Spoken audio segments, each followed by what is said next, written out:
before we begin, it is a crime that we were not getting this figure in a 2-pack with Karun. But sure, whatever. Just leave out the only human in the movie. Okay, also Dane Whitman, but never mind. Welcome back to another toy review. Today we are taking another look at the Eternals series, namely Kumail Nanjiani's Kingo. The dude got ridiculously ripped for this role. It's only fair that he also gets an action figure, even if the action figure doesn't allow for much posability. Stick with me.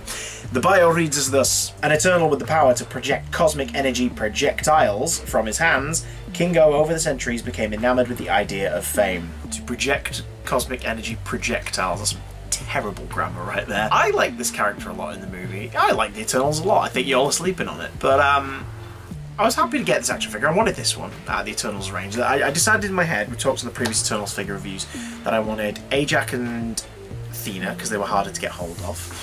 Crow, if I could get him, got him on discount because he had damaged packaging.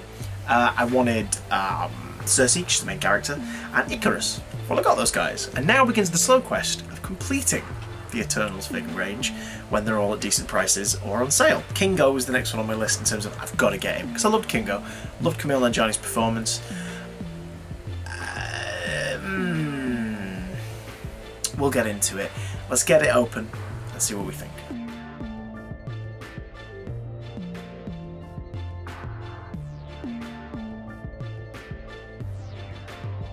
Articulation before anything else, as always in these parts. You can move the ankles, pivot and swivel. You've got a double knee joint. You also have a swivel at the top of the thigh and movement in the crotch. More on that later. There is no waist swivel, but there is a crunch at the ribs. You can move the upper arms, swirling them around. You've got the upper arm and the shoulder in total, double elbow joint, and you can move the wrist around because, of course, you can detach the hands to spare hands. Plus, the now seemingly standard double ball-jointed peg in the neck. Big problem with this guy from the off. Because of the sculpture of his skirt, you can't really move his legs very much above the knee. If you do, as you can see here, it begins to stretch the rubber and discolour it. Why is that annoying? Because if you want to display Kingo in any way other than just standing up, which you probably would, considering he's a bit flashier when he's like firing off his finger projectiles. Oh, madam. You're at risk of damaging the tunic. And that really sucks. It's sculpted very nicely, like it looks nice, but it barely allows for much movement at all. Now that wasn't an issue with Icarus because his skirt was a lot shorter. Same with Circe, Athena. Ajak has more of a dress kind of length tunic, skirt, but even then it's got, you know, sections so you can move her legs around. Kingo not so much, which is a massive shame. Like the rest of the Eternals series, he is beautifully detailed. Look at the inscriptions all over the costume, look at the colouring, the purple, the swirly cosmic blues in the wrist and shoulder decorations. The likeness of Kumail's really nice too. Mine has got a slightly boss eye, which is a bit of a shame.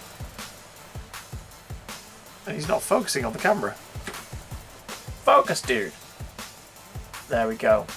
And he's expressive. He's got an eyebrow arched, he's got his like movie star vibe going on, his DreamWorks animation poster face going on with the arched eyebrow, the cheeky smirk, which is good because you want a bit of variety in the expressions of the characters, and it suits him. It absolutely suits him where he is in the world, in the film. Him pushing himself as a Bollywood action star and heartthrob. Like, of course, the action figure shouldn't have a boring, bored face. You should have a, like, you know, cheeky leading man face. So that is perfect. He also comes with a couple of accessories, namely a pair of balled up fist hands. That's what he normally has as standard, but he comes with finger guns. Pew, pew, pew. No, literally finger guns. These sculpts are quite fun. I'm sure I've seen them in other figures before, but I can't quite place where. Maybe an Xavier or something for a mind-reading pose, something like that. But they of course have the blasts on the end of the fingers. I don't think there is a way to easily take the blast sculptures off so that you can have him posed without the blasts. Maybe there is a way. You can see just inside that there is, you know, the fingers are in there. They don't end where the blast begins. If anyone's tried that, let me know how you did it down in the comments because I'm curious. Also because the packaging, unfortunately, one of the blasts is crooked. He comes with the left arm of Gilgamesh, including a second hand, so you can have Gilgamesh with balled up fists, considering he's the strongest Eternal, it makes sense to have him fighting fit, and a gripping, more neutral hand. The colours on that are beautiful. When we finish Gilgamesh, if we finish Gilgamesh, we'll look at him properly. Is this figure a letdown? No. But it is unfortunately hampered by some unfortunate choices in material, which is a real shame. It'd be less of an issue maybe if the skirt was sculpted into 2 separate pieces with a waist swivel in the middle, because then the pieces could start nearer the waist, but I don't know. I think they've tried to go with a lot of these figures, not so much the ones I've currently got, but I've seen pictures of others like Druig and Faustus, for example.